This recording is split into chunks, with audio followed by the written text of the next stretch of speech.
Hello and welcome to Super Saturdays, a comic book media podcast where each episode will be focusing on your favorite comic books, TV shows, and movies to figure out if these projects will stand the test of time.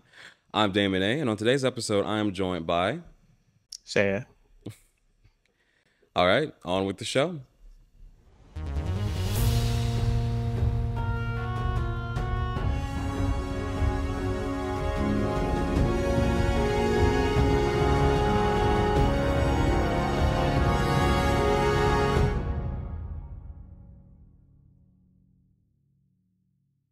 Okay, Shaya. So I stumbled across your page and I saw all of your art, and I gotta say, I fucking love your work. Your work is fantastic. The first piece that I remember seeing was your art for X Men Evolution that featured Emma Frost if she was on the show and everything like that. So, my first question for you before we dive into news roundup is what do you love most about the X Men? Uh, um, so yes, thank you for having me on your podcast. I did enjoy doing those evolution posters, and to your question, one of the things that I really love about the X-Men is kind of like the soap opera-ness of their lives, like how dramatic they can be and how a lot of their personal like connections are as important as like their powers. So you could very well do like 100 comics on just their personal lives without even mentioning, you know, a fight with a villain. Their powers will still be in play, but doesn't necessarily have to be all action packed all the time. So that's kind of one of the aspects, but also I think the major aspect is the otherness of them. Like, you know, that's the main like metaphor in the X-Men universe. Like their powers make them be representation for like minorities. And think I wasn't exactly sure if I knew that when I first started watching or like reading X-Men stuff. I just knew there was something that I felt connected to. It Mhm. was like a lot like later on that I started connecting the pieces and I was like, wait a minute, maybe maybe I'm relating to this because I feel like othered too in some other like instances. So yeah, I think that answers your question, I guess. No, that was a good answer. In all honesty, I my answer's kind of the same with you because honestly, when it comes to comic books, Mm, I think one of the most interesting parts with comics is the soap opera-ness of it. I think hmm. if your character is interesting outside of their costume, that's amazing Yeah, because you can add so much extra layers to it. And the thing I like about the X-Men is that there's just so many layers. And maybe it's the fact I like knowing messy stuff. Maybe that's why, because the X-Men can be kind of messy. But I think you're yeah, right. You hit the nail right on the head with that. Like the soap opera-ness of it is so interesting. And then on the flip side of yeah. it, like, being black and everything and being a minority, Hmm. um, it has that extra layer of connection right there. I think growing up for me, Hmm. um, because I was a kid from Detroit in America, and seeing a lot of other like black individuals who loved the X-Men, like I don't know, something that like in my head canon, in my like head as a little kid, I was like, this is a property that Yeah. a lot of black people gravitate towards. This is awesome. Um, Mm, yeah. and yeah, just I think that's one of the reasons I really like the X-Men a lot. So, Mm, for this news roundup, I only got one piece of news, primarily because I think this has been a kind of quiet week for comic book news, I would say. So, according to My Time to Shine, they're known for scooping a lot of different Marvel and just DC stuff as well too for movies and whatnot. Allegedly, they said for Deadpool 3, there's going to be the premise is this: the TVA are going to be picking up the prime versions of each heroes across the multiverse to prepare them to fight Kang. And so they picked Hugh Jackman's Wolverine as a recruit, and it's basically like Deadpool is helping the TVA get Hugh Jackman's Wolverine since he's the prime Wolverine. What's your thoughts on that possibly being the plot of Deadpool 3? it seems like a lot of information as a plot. I don't know how they're gonna explain it to make it like easy for people who may not be following other parts of like the MCU to understand all of these things. So I don't know how that's gonna work, but yeah, it seems like a reach. To me, to have to do that to get Hugh Jackman to be in a movie. Yeah, that seems like a real stretch. Cause like,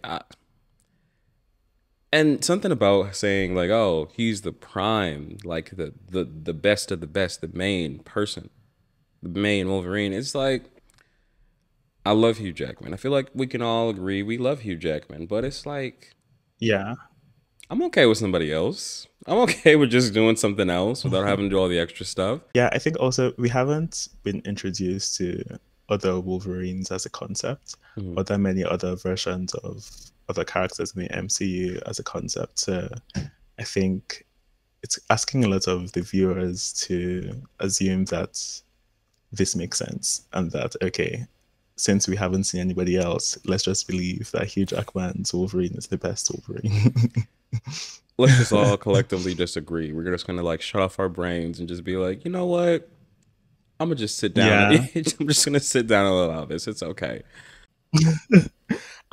I feel like um I always struggle with this with having to know how much um of my belief I need to suspend while I'm watching something. I feel like it comes with the kind of genre it is to like suspend your belief and just go with something. So sometimes I struggle with it because like I'm very like logical Hmm. and like want things to be like make sense from like point A to point B. But I think sometimes I need to be a little bit more easy with things like this. Yeah, like honestly, no, I completely agree with you on that. I think for me, Mm, like I can turn off my brain for certain movies and maybe even certain stories. But I can only do it for like so much. Like I'm yeah. trying to think of an example of where I was like, okay, this is kind of trash, but I'll let it slide, I guess. But so I don't know. There's only like a limit to it, so I agree with you Mm, on that. I think I kind of had the same feelings when Spider-Man Far From Home came out because like it was good to see the previous versions of those characters come back, but a part of me was like, did we need it? I would have rather just seen the yeah. MCU's version of these characters, but Mm, I mm, guess nostalgia.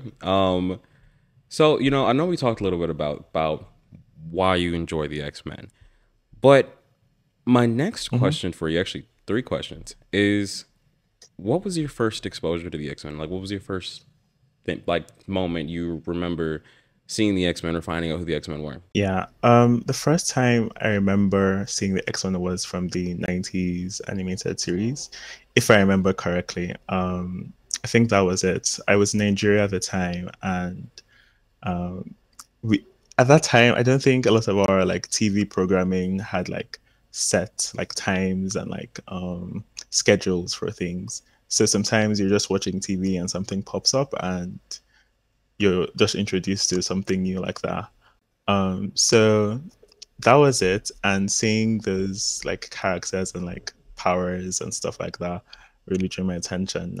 And I think if I remember correctly, it's either that or X-Men Evolution, but I'm pretty sure it's a 90s animated series because my memory of my childhood is actually quite trash. I don't remember anything properly. Uh, I would say mine would have to be probably the '90s show, but like this is gonna get Mm, controversial, and I already know the soups. They're gonna probably kill me for this, but I used to hate the '90s X Men show. Actually, I used to not like the X Men when I was a kid. You need to leave. really? Surprisingly, like it took me until maybe I was Mm, like, and when I say little kid, like I mean like a toddler. When I got like maybe I want to say hmm. like 8 is when I started liking the X Men. But like as a I toddler, I see. remember like vividly, I didn't really care for the X Men. I thought they were kind of boring. I liked Wolverine though. I fucking Oh, loved why? Wolverine. I don't know, and I think the reason why was because I didn't really get it at first. I think because like my Ah, first I see. yeah, so like my first experience with them was when my cousin had like a whole box full of fucking cassette tapes or whatever, and he had all like the Hmm. Batman movies. I fucking love the Batman movies. Watched them all the time. I loved watching Superman. Mm, Loved watching Spider Man. All that type of shit, right? But he also had hmm. like two tapes that was from the X Men show. I had no idea what the fuck was going on in those tapes because it was just random episodes collected on there. So I was like, who's Morph? Who's that? Oh, Wolverine's cool. I like Cyclops. Yeah. They know Spider-Man, so that's okay. And yeah, I think that's my first time like really like going like thinking about it and like noticing it. And then I remember going to see the X-Men movies though. I don't remember X-Men 1 because like I was 1 years old when that came out. I was born in '99, so yeah, I don't Okay. remember that, but I remember going to see X-Men 2 in the theaters. I was about like 4 or something like that. Only reason I remember it is because I remember seeing the TV having the trailers for it, and I remember going into like a drive-in movie to go see it. Yeah.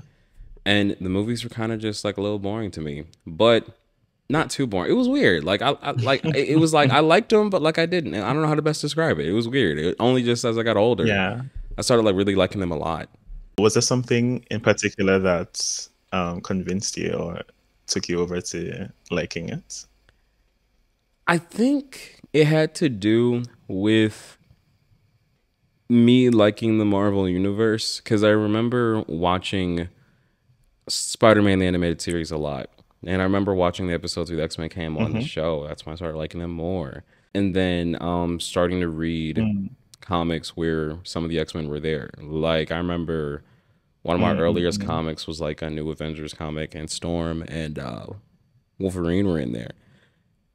And then even just playing just different video games, it started building slowly. Yeah. I would say so. Yeah. I think another reason why I like the X-Men, actually two reasons, but I'll make it brief. The first one is I am really like drawn to like female characters who aren't useless in shows, and Storm and Rogue were kind of the most powerful people in that team if you go back to the 90s show and watch it, because they were always bailing all of them out. Rogue was flying and like kicking people. Storm will come with her, powers to like take them out of a difficult situation. They got shit Jean, done. unfortunately, yeah, they did get shit done, but Jean unfortunately was given a very was given the short straw in like the first few seasons. She really But was though. after a while, she was the Phoenix. After a while, she was the Phoenix, who was the strongest person in like the universe to them. So at the end of the day, she still had, her time to shine. The second reason is, I kind of liked a concept of people with superpowers who had like kind of like defects with the superpowers. Like Cyclops needed the visor to, function as a normal human being. Rogue had to wear the gloves. Little things that I wasn't seeing in other shows. Like Superman could use his hit vision and nothing would happen to him. He'll just go on. So it was like very interesting to me that they would have like some certain drawbacks with their powers. That's why I think I liked it. I loved the fact that like Cyclops couldn't take off his visor a lot of the time. That's something that I started liking a lot more as I got more invested with the X-Men as time went on. Going back to what you were saying about Jean in the 90s show. You know it's real when they have to make memes about the fact that Jean would use her powers one time and then faint. Listen, it was crazy. I rewatched the 90s show. I don't know why I did that, but it was actually, I know why I did that. It was during the pandemic.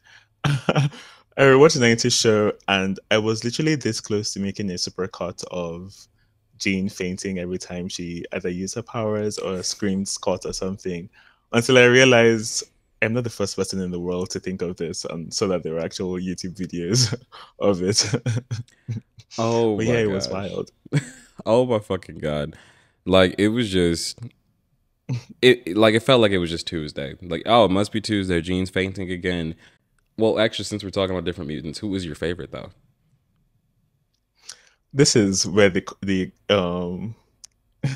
is going to be very contrasting to what I just said, but I really, because of X1 Evolution, which we're going to talk about, I really like Jean.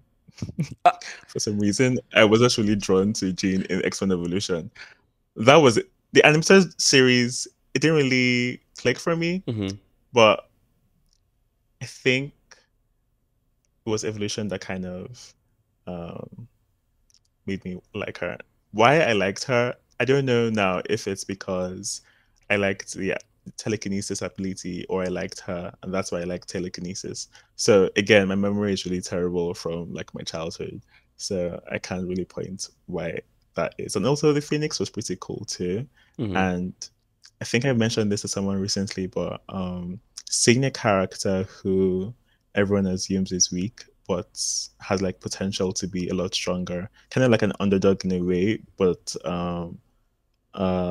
someone who has a lot of potential and is often seen as weak, like showing up and people being like taken aback by their eventual power, something I like. So I'm always like every episode like rooting for something to happen. And it's kind of like the anticipation of something to happen and everyone finally being convinced that I think uh, I like about some characters. I mean, including her. Um, Going back into the comics now, though, and reading about her and saying stuff like that, I realized a lot of her personality and just her stories were things I made up in my head and don't actually align with who she is actually. So maybe she isn't my favorite character. Maybe it's just my projection of her. It's your head canon. Everything's canon in your head canon. I have in my notes, like further down, that like my favorite person in the episode, and Yeah. even from what I remember about X-Men Evolution, I liked Jean a lot in this show. A lot. And Yeah. like going back to what you were saying about like you enjoying characters that people like underestimate, I think that's one of the reasons why I like Mm, the Invisible Woman. Like the Invisible Woman is arguably the strongest person on the Fantastic Four. exactly. Exactly. Like literally. Strongest person on the Hmm. Fantastic Four. Best powers. And honestly, I would argue she's actually more of the leader than Reed on that team. She has to be because I haven't really followed Fantastic Four, but Reed gives me the personality where he needs someone to like put him in line or else he'll go too far off on his own, like you know, Hmm. machinations and stuff like that. So yeah, and the rest of them are just like children. The Hmm. Human Torch and the thing, they just seem like they're along for the ride and they need another person to kind of put them in line. Exactly. All right. Well, are you ready to dive in? Yeah, definitely. X-Men Evolution takes inspiration from the early issues of the source material and follows the X-Men as teenagers rather than adults, as they learn to control their developing mutant powers and face various threats. So, right off the bat, what was your first thoughts on this episode before you give it a rating, because we'll get to that later, but like what did you like the episode? Did you dislike it? What were some things you liked about it? I was like in the middle. There were some things I liked, and some things I didn't understand. Um, it felt very rushed. Like it felt like there was a lot of like introduction to like different people, all in one episode. I was trying to watch it like someone who had no idea of who anybody was in the show, and it just felt like a lot to take in. But there were some things I liked about it. How about you? How did you feel about it on first watch? Honestly, I'm in the same boat. I would say that it was decent, but it's just I felt like there was a lot of shit happening, like boom, boom, boom. Which it's Mm-hmm. weird because at first it was Yeah. like had a good pace, and then towards like the middle or Mm-hmm. end is where it just like started going really fast, just throwing a lot of stuff at you. I'm Exactly. I got yeah. We'll get into it though. It was okay. It wasn't bad, Mm. but it was just I don't know. But Yeah. I gotta say though, some things I really did like that stuff stood out to me is the fact that like this was hella Y2K. This is we're in the 2000s in this show. Like down Yes. to the style, Yes. down to the music. That's my first note. Yeah. I remember specifically, I have watched the show like probably 6 times or 7 times over my life. So in different points, the things that stick out to me more than others, especially when we're like deep into the 2010s fashion. The fashion in X-Men Evolution looked crazy to me.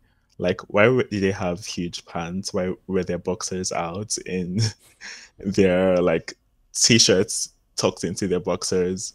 Um, and just like the fashion of everything, and even the way they spoke. But now the 90s and the early 2000s have kind of like come back in fashion. It seems okay to me. I'm like, okay, this seems pretty normal to me now. So it's always interesting with shows that have like a very identifiable like, you know, time um written into their fashion and even the way they talk or the way they, have their music played. So yeah, that was something that really stuck out to me. Yeah, like I loved it. I really did love it. It felt like, I don't know if I'm saying this because we're in a time where the early 2000s is making a resurgence, but it kind of felt modern regardless.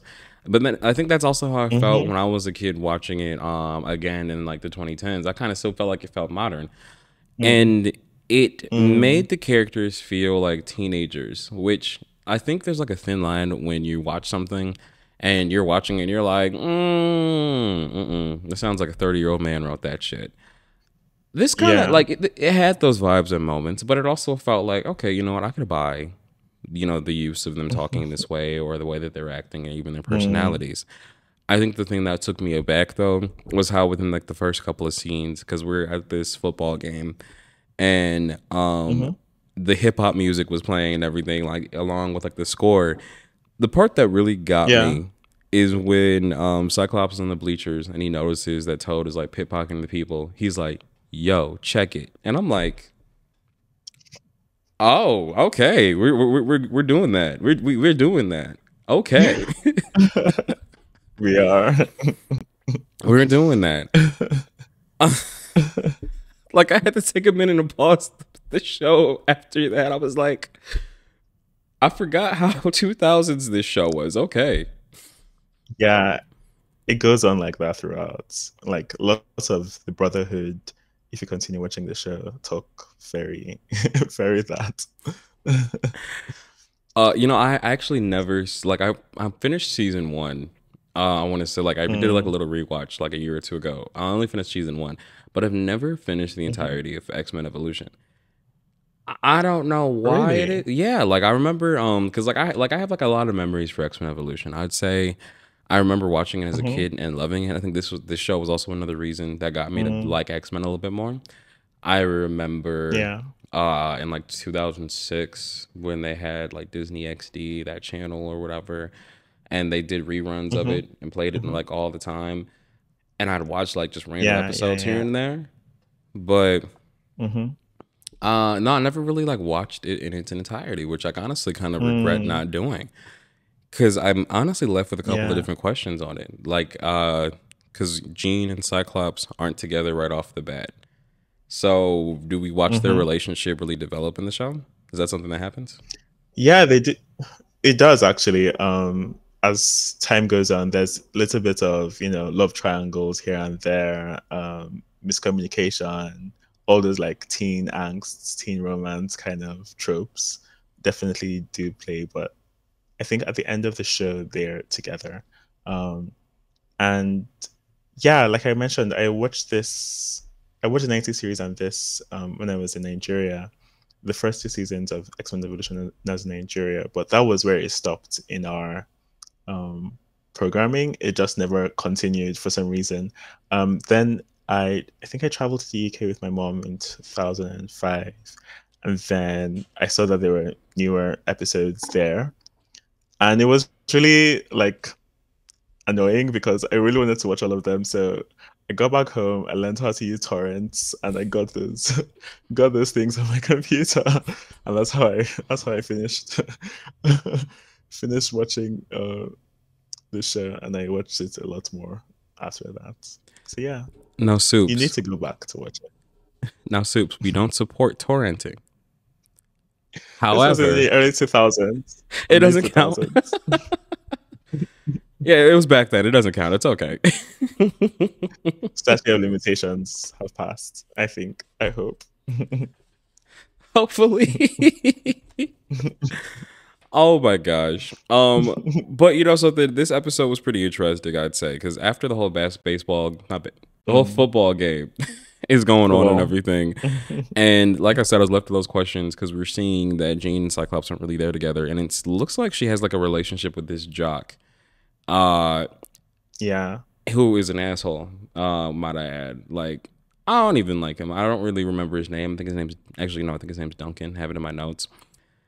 Yeah, And Duncan, yeah. going back to what we were talking about with Cyclops, just like saying, yo, check it or whatever, he goes and like figures out that Toad is like pickpocketing the different people. So he goes into the bleachers. But the football people, they actually noticed it too. So they're going over there to bully Toad.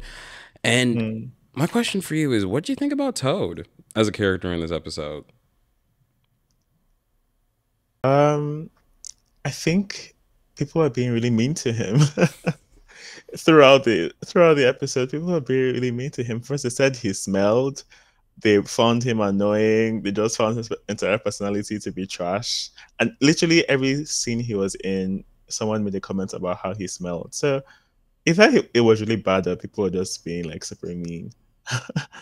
um, yeah, I felt like he wasn't given a fair chance when he even got to the mansion, even though he was there for like dubious purposes.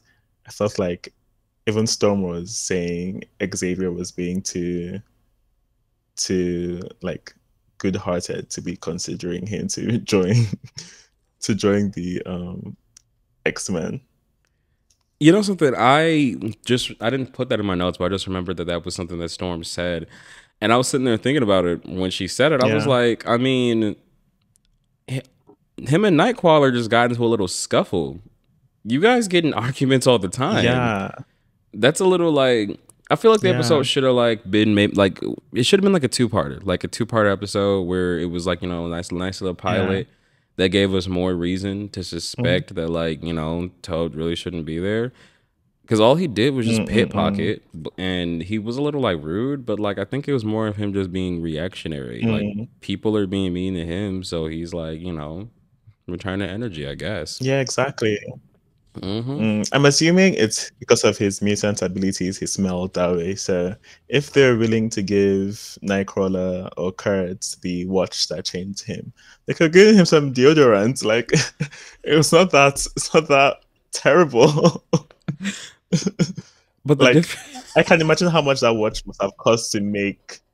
I'm pretty sure antiperspirant or like a little body wash will not have been that expensive.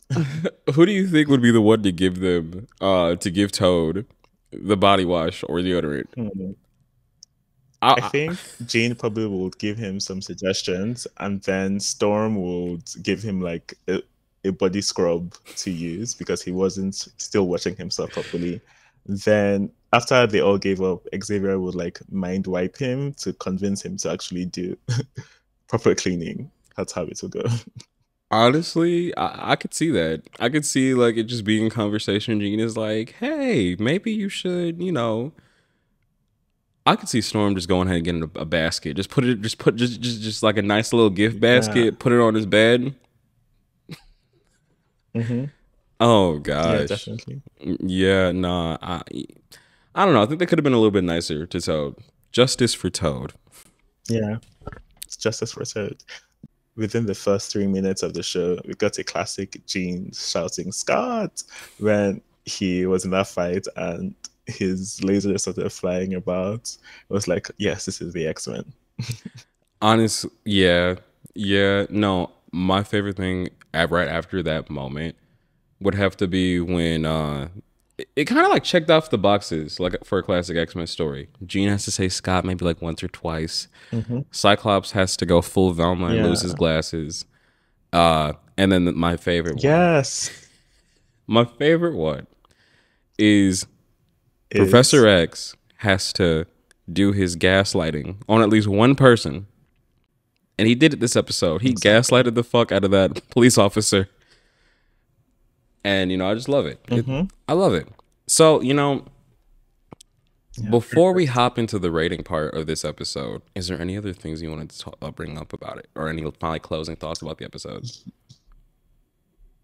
yes, three things, and all about Storm. One, why is she Xavier's driver? Two, why does she have that makeup?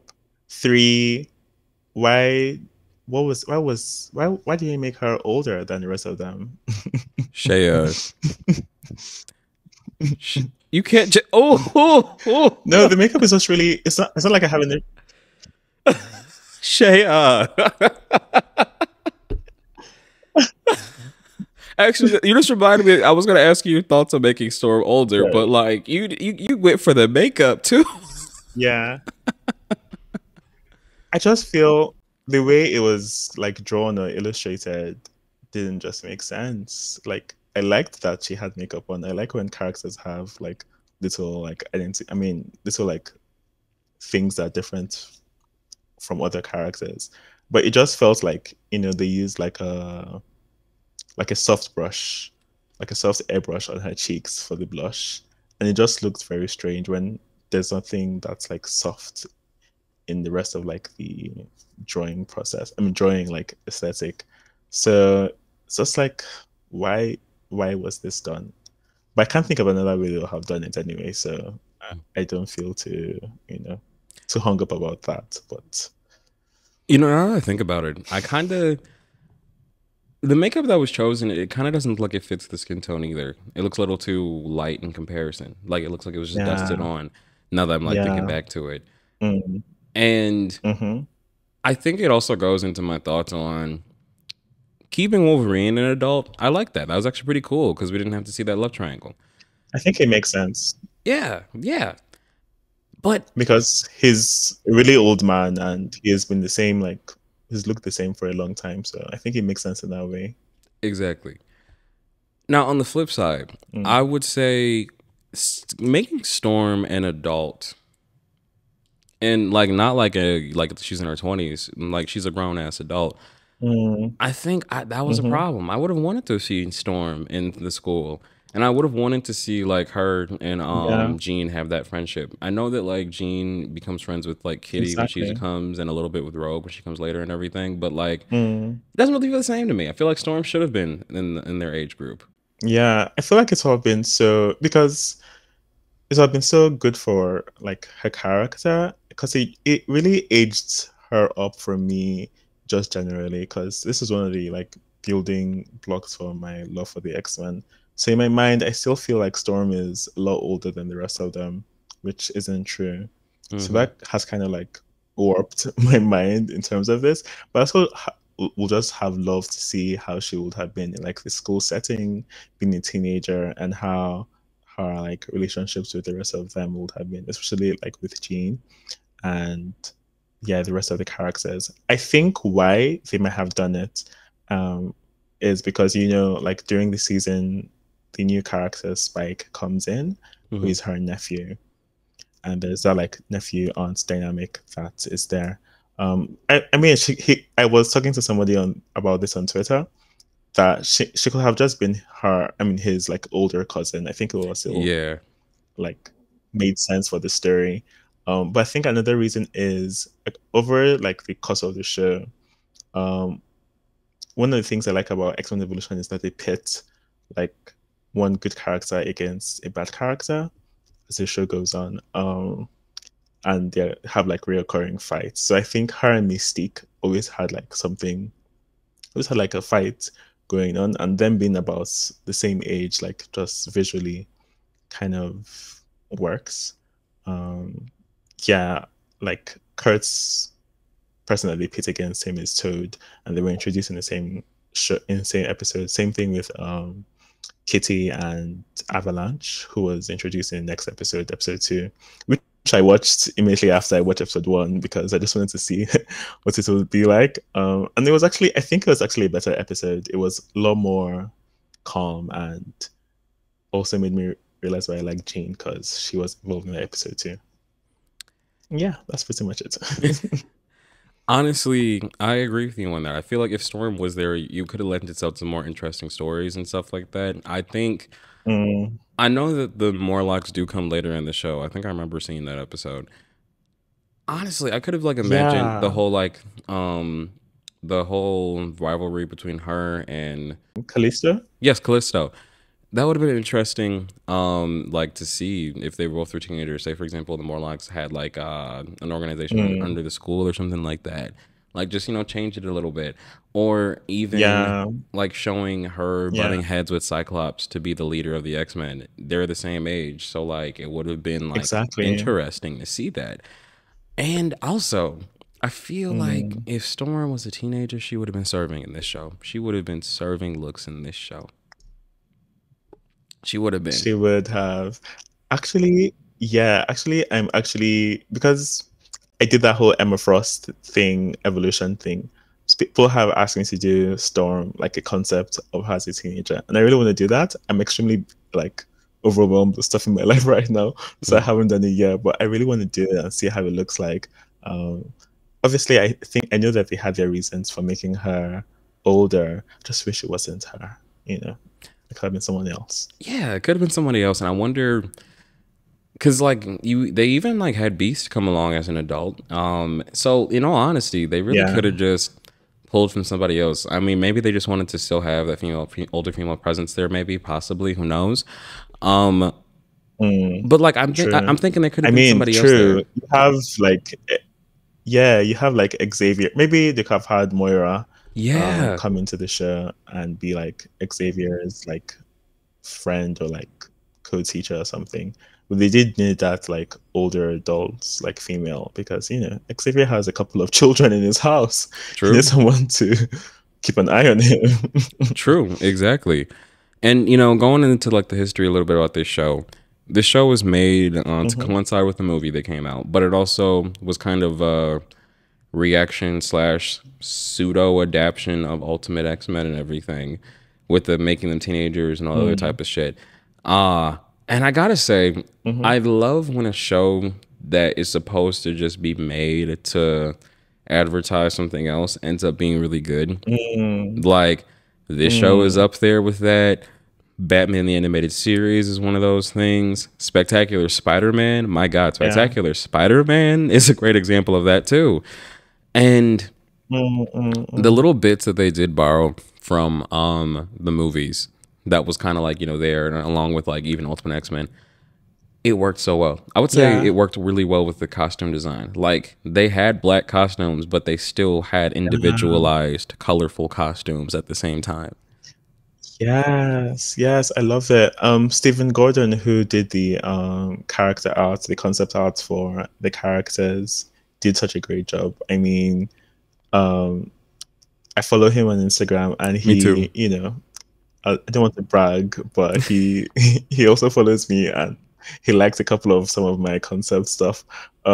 So it's really cool, and I mean the costumes, even if they're like everyday Hold clothes. on, we gotta give you a round I of like applause. how We're giving you a round of applause right now because it's okay to brag on this show. There you go. thank you. I appreciate it. Appreciate it. Of course. Um, yeah, even there, like you mentioned, the colors of their costumes work really well. And their everyday clothes, you know, the X-Men characters kind of have like colors that's I identified with them. But I like how the everyday clothes are just, different colors, and even over as the seasons go, they change, clothes. They have like alternate outfits. So I feel like, you know, like you mentioned, something that probably wasn't thought of to, well, wasn't probably planned to be as good as it is. People still like showed up and did like the best of their abilities to make it like a really good show. So yeah, Yeah, I appreciate I that. just love it. I honestly I feel like the show might be getting a little forgotten though, because I think a lot of people are like, "Oh, '90s X-Men, '90s X-Men," which I'm gonna say it. I like the Mm-hmm. X-Men Say Evolution it. better. I like it better. I'm sorry, like I like it better. I do Cyclops too. is a I person. do too. Yeah, Cyclops is a Mm-hmm. person. Jean has more personality. And actually, a lot of the team in X-Men Evolution, they have their times to shine from what I did see. Because I'd say I Yeah. saw a lot of season one Mhm. and then half of season two, along with like sprinkles of other episodes from different seasons. But Mm. it felt like a more, if I were to tell somebody, hey, you want to get to know the X-Men? Yes, I would show them the 90s show. But like I would say, do you want something Mhm. that's like a little bit more condensed and gives you an idea? And then maybe if you Yeah. want something more in line with the comics, maybe a little bit of the 90s show and then just go ahead and read the comics, I'd say I'd give them X-Men Evolution Mhm. first, in my opinion. But do you think this episode, first episode, will stand the test of time? And what would you give this out of a 5? Um, it will stand the test of time in terms of like the story and the characters. I don't know if the fashion will stand the test of time or the music or the aesthetic, but I think as a whole, I think it would. And I would rate the episode. If I want to be really fair, I'll give it a 3, even though it makes me sad that I'm giving one of the best shows I've ever loved. But the first episode was quite, you know, quite a lot. And yeah, I'll give it a 3. How about you? You know what? We've been agreeing nonstop on this episode. And once again, I agree with you. I would give this episode a 3. And I do believe that it stands the test of time because for the reasons that we Mm. discussed on this episode, and I know this episode kind of turned more into a discussion of the show as a whole, with us also talking Yeah, about the yeah. episode, which I kind of like that. I like when that happens whenever I do an episode and it kind of just turns into something else. But I would say that X-Men Evolution, this first episode, it it gives you an idea of what it is that you're in for when you're going with the show. Instead of it like Mm-hmm. burying the hatchet and not letting you be aware that like this is going to be like a high school type drama type of show, Yeah. they just take it up with stride. They're not embarrassed about it. They're like, we're just going to do it. This is good. Mm-hmm. X-Men in high school. We're going to do like pull out all the stops. Mystique is the principal.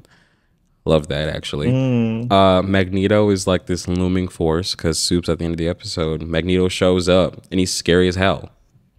He was so scary. That's my last note on this episode. He was so scary. And for what reason? He was showing up in his helmet and complete costume in the middle of a school day in front Hmm. of in front of the like principal window thing. And I was like, why is this so dramatic? All right. Well, what do you guys think of X-Men Evolution, Episode 1, Strategy X? Or what do you think about X-Men Evolution as a whole? Be sure to let us know your thoughts on Instagram at Super Saturdays Podcast, TikTok, Super Saturdays Pod, and Twitter at Super Saturdays PC, where your messages and your reviews can make their way on the show. This is Super Saturdays. I'm Damon. And I'm Seye. And where can the Soups find you? So I'm on Twitter and Instagram at Seye_arts, which is SEYE_arts. So I just do lots of like illustrations, personal and both like X-Men art related. And yeah, it's an okay time. It's a good time. See you next Saturday, Soups.